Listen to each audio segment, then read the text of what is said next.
Shalom peuple de Dieu, que l'Éternel nous bénisse. Je suis dans Luc, le chapitre 22, versets 31 à 32. La Bible dit, le Seigneur dit à Simon-Pierre, « Simon, Simon, le diable vous a réclamé afin de vous cribler comme du froment.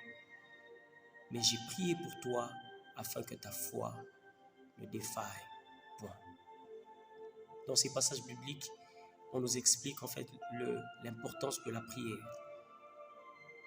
On nous explique en fait les effets de la prière face à des tentations, face à des épreuves. Ici, Jésus est en train de prévenir Simon-Pierre. Il lui dit que le diable l'a réclamé afin de le cribler comme du froment. Cribler comme du froment veut simplement dire être éprouvé. Veut simplement dire passer par des tentations, passer par des circonstances, par des situations qui font mal, passer par des situations qui enlèvent la paix. Mais la Bible dit que Jésus a prié pour Simon-Pierre afin que sa foi ne défaille point. Bien-aimé, la respiration d'un chrétien, c'est la foi.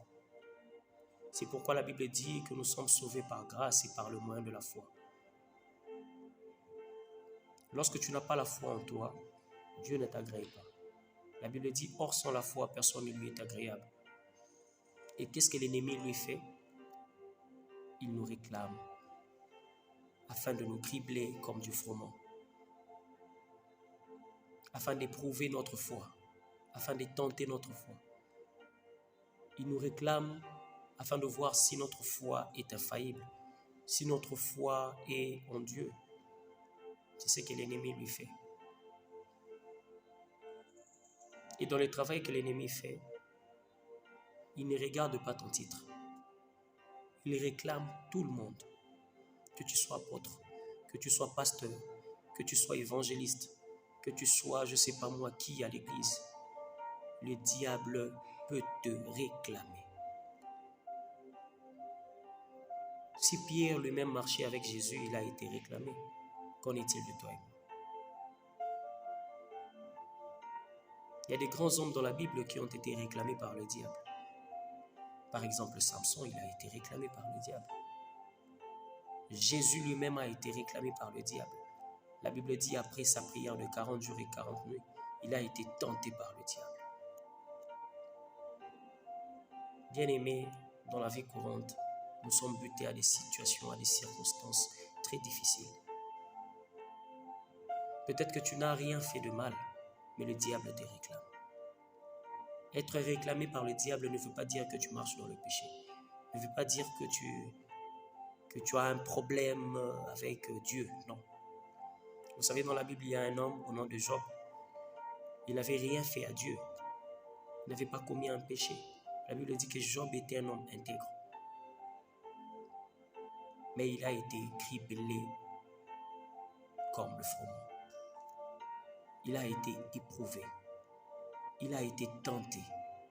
La Bible dit que Job avait tout perdu. Il a perdu ses enfants. Il a perdu ses biens. Mais écoutez l'attitude de Job. Job avait toujours une attitude de prière face à tout ce qu'il traversait. Il est même arrivé à dire que l'Éternel a donné, l'Éternel a repris, que son nom soit béni. Peut-être que la situation de Job, si on te le donne aujourd'hui, tu ne sauras pas dire cette phrase. Tu ne sauras pas prononcer que l'Éternel soit béni. Mais Job l'a fait. Qu'est-ce que Dieu attend de nous face à des épreuves? Il attend que nous puissions prier. Car c'est la prière qui va soutenir notre foi. La mission de l'ennemi est que nous puissions tomber. L'ennemi nous réclame chaque jour. Il réclame nos vies chaque jour. Voilà pourquoi vous pouvez voir aujourd'hui, il y a des pasteurs qui tombent dans l'impudicité, dans l'adultère. Il y a des pasteurs qui tombent dans le divorce. Pourquoi? Parce qu'ils ont été réclamés par le diable. Le souhait de Dieu est que nous ne puissions pas tomber. Mais le souhait de Dieu est que nous puissions garder notre foi infaillible. Alors, il nous recommande de prier.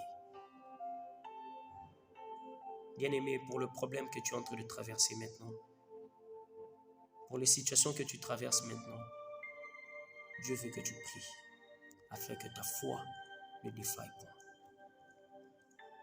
Sache que le diable peut réclamer n'importe quelle personne, même les apôtres, même les révérends, même les pasteurs, même les grands hommes de Dieu. Le diable réclame tout le monde. Mais l'Éternel ne veut pas que nous puissions tomber. Voilà pourquoi il nous demande de prier pour notre foi, afin que celle-là ne défaille pas. Ce matin, Dieu te demande de prier. Peut-être que tu es dans un cas exceptionnel. Peut-être que tu traverses l'échec actuellement. Peut-être que tu n'as pas encore d'enfant. Peut-être que papa est mort. Peut-être que maman est morte. Tu es peut-être orphelin, orpheline. Peut-être que le travail ne tient plus. Peut-être que c'est une épreuve de Dieu.